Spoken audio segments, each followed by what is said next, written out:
Ito po ang mga ilang gift na dapat natin iwasan o i-avoid para maiwasan natin ang mga unlucky na mga gift natin. Unang-una, bawal po ibigay. Hi, ako po si Master Hans Kua. Ano nga ba ang mga unlucky o hindi dapat o iwasan na iregalo?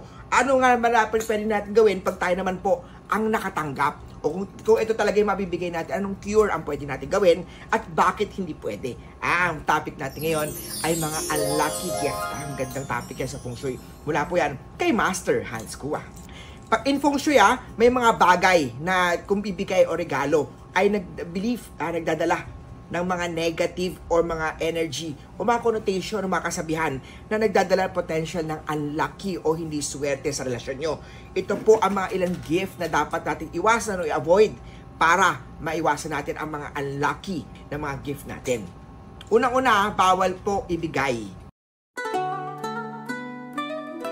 ang sharp object. Ano may mga sharp object? Kagaya ng kutsilyo, kagaya ng gunting, kagaya ng mga anything na may mga kutsilyo o may matutulis ay nagsimbolo daw po na kinakat ties natin yung gunting, kinakat ties natin yung kutsilyo naman, yung pang chop naman, ay sinachop daw natin ang magandang relationship natin. Kaya iwasan natin magbigay ng mga ganyang gift. Kung talaga naman tayo ay nakatanggap, kung talaga dahil chef talaga ang bibigyan natin, o kaya nagugupit talaga siya, o hairdresser talaga siya, at kailangan niya ng gunting magandang iregalo sa kanya yan, di talaga maiwasan, lagyan na lang po ng ribbon na color red, tapos ang tatanggap naman ay gugupitin po yung ribbon na yan. Yan po, para hindi sila mag-cut ties ng kanyang magandang samahan o relationship.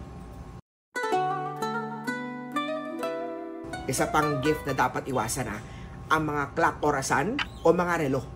Ang dami, syempre. Gusto natin bigyan ng relo, Rolex na, ang yung partner. Na ang clock o orasan kasi associated yan na nagmamadali o nire-run out natin ang mga magandang samahan natin. Ito po ay nagsimbolo also ng pagwawakas, ng pag tina-timing natin ang magandang samahan para magwakas, especially in China.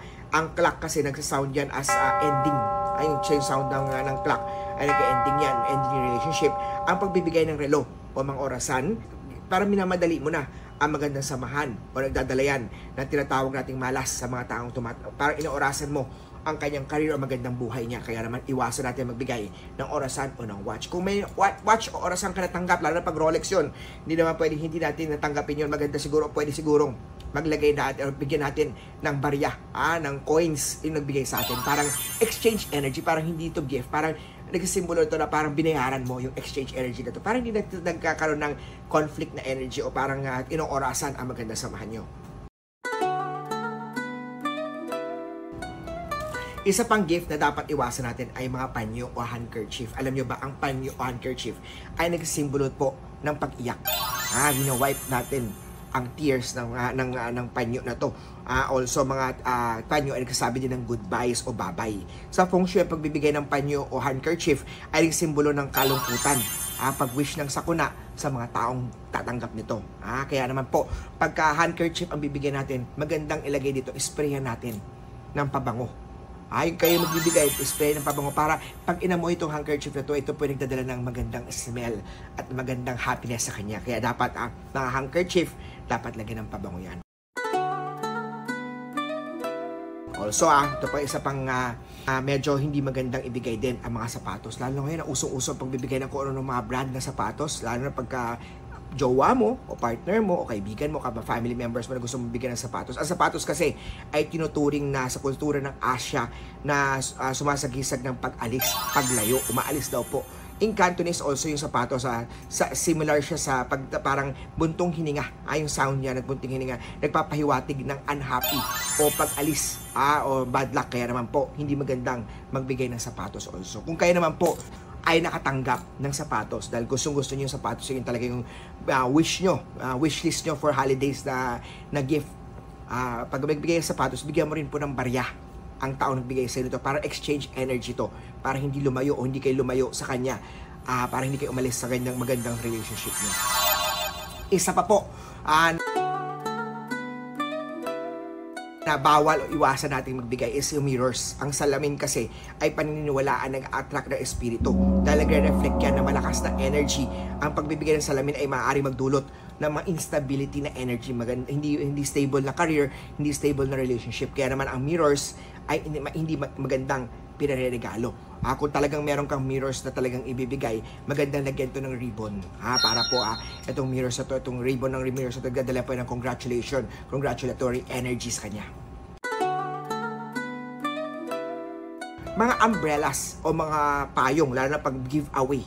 Yan po yung gift ideas natin. Pero alam nyo ba, ang umbrella is pronounced as sun. A sun is parang sinasansak, parang binibreak up yung magandang relationship nyo. Kaya maganda, pag nabigyan ng regalo sa inyo umbrella, bigyan mo ng barya piso o 5 peso na coin. O kaya, itong umbrella na to, ay maganda may ribbon din para also talayan yung red ribbon also sa mga tao tatanggap para sila po ay hindi kayo magkaroon ng conflicting energy sa binigyan nyo. Isa pang dapat iwasan din na pangre-regalo natin sa scented candles. Yung mga scented na kandila kasi ay offering sa mga dead, lalo sa Chinese po, no? So makituwid hindi magandang ibigay ang regalo ng kandila dahil magiging ito po ay magdadala ng amoy niya po ay hindi maswerte. Kaya naman yung mga candles also ay hindi magandang ipangregalo. Pag natatanggap nito, maganda lagyan also ng color yellow o color gold na ribbon ang kandila na to. Also, ito naman items na pagbigay na in a set of 4. Yan yung pag 4, hindi maganda. 4, parang death in Chinese yun. So, parang sasabi niya na malas yun. So, anything na bibigay ka, wag nilang by 4, by 8, maganda pag 8 ang bibigay. Okay? So, yan po ang ilan sa mga advice ni Master Hans Kua. Thank you very much for watching at kita-kita tayo sa next feng shui video with Master Hans Kua.